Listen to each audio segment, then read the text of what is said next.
Senarai nama pelakon, watak, umur sebenar mereka untuk drama Rumah Tanpa Luka. Saya harap Miss Viral TV dapat buat cadangan saya ni. Terima kasih kepada Zakwan Hamdan 06 yang request video kali ni. Hai, Assalamualaikum. Selamat datang ke YouTube channel Miss Viral TV, Kisah Artis Malaysia. Miss Viral memang ikut drama Rumah Tanpa Luka ni dari episod pertama lagi sebab ada gadingan Syukri Yahya dan Nadir Nasar. Tak sangka pasangan watak Syukri Yahya dengan Erisha Emira sangat menjadi. Langsung tak nampak kekok atau kaku.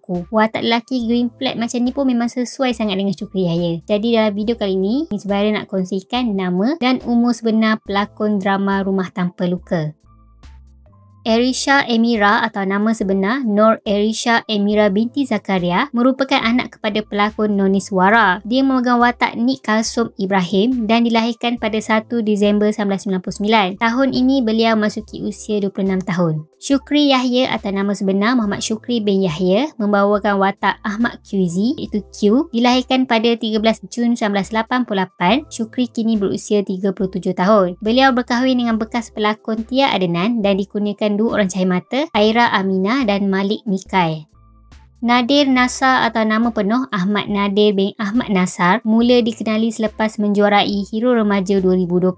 Dalam drama ini dia membawakan watak Haidin Hayyan, bekas suami Nik Kalsum. Dilahirkan pada 17 Disember 1996, Nadir kini berusia 28 tahun. Naura Arisa Shazrin pula memegang watak Ros Aminah. Dilahirkan pada 23 September 2013, Naura kini berusia 12 tahun. Kismah Johar atau nama sebenar Kismah binti Johar merupakan seorang pelakon senior dan bekas Presiden Yayasan Artis Veteran Malaysia. Beliau membawakan watak Nik Rogayah. Dilahirkan pada 21 April 1952. Tahun ini beliau berusia 73 tahun. Datuk Zila Jalil atau nama sebenar Nur Zilah binti Abdul Jalil membawakan watak Datin Normala, ibu kepada Kalsum. Dilahirkan pada 14 November 1970, beliau kini berusia 55 tahun. Syam Mokhtar atau nama sebenarnya Said Nahar bin Said Mokhtar ialah pelakon era 1990-an yang kini kembali aktif. Dalam drama ini beliau memegang watak Datuk Zaidi dan kini berusia sekitar 48 tahun. Hafiz Adam atau nama penuh Hafiz Adam Aizat bin Zahlan membawakan watak Amril. Dilahirkan pada 10 Jun 1990, Hafiz kini berusia 35 tahun. Yuna Rahim atau nama sebenar Syafiqah Husna binti Abdul Rahim memegang watak Naira. Dilahirkan pada 26 April 1995, Yuna kini berusia 30 tahun.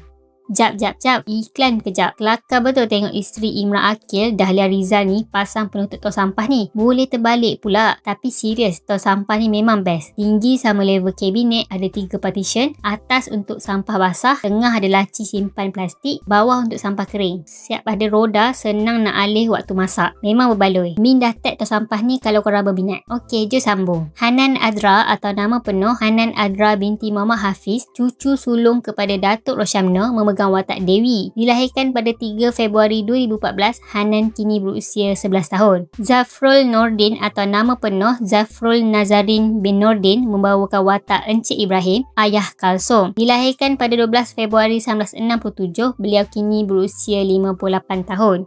Aziz M. Osman atau nama sebenar Abdul Aziz bin Muhammad Osman merupakan pelakon, pengarah dan penerbit terkenal Malaysia. Dalam drama ini beliau membawakan watak Pak Yasir. Dilahirkan pada 2 Oktober 1962, Aziz kini berusia 63 tahun. Rasha Din atau nama penuh Rasha Sofia binti Muhammad Nasruddin membawakan watak Shakira, kawan kepada Kalsum. Dilahirkan pada 29 Januari 1996, Rasha kini berusia 29 tahun. Raja Azmi atau nama sebenar Raja Azmi binti Raja Sulaiman merupakan penerbit, penulis skrip dan juga pelakon. Beliau membawakan watak Hajah Kamilah, ibu kepada Q. Dilahirkan pada 27 Jun 1959, Raja Azmi kini berusia 66 tahun. Watak Dahlia, adik Kalsum, dibawakan oleh pelakon baru Hajar. Namun buat masa ni maklumat nama penuh dan usia sebenar beliau masih belum didedahkan. Kalau korang tahu boleh komen di ruangan komen. Jadi inilah senarai nama dan umur sebenar pelakon drama Rumah Tanpa Luka. Sekali lagi terima kasih kepada Zakwan Hamdan 06 yang request video ni. Kalau korang berminat nak request video boleh komen di bawah. Kalau suka video ni boleh like dan share. Jumpa lagi di next video. Assalamualaikum, bye.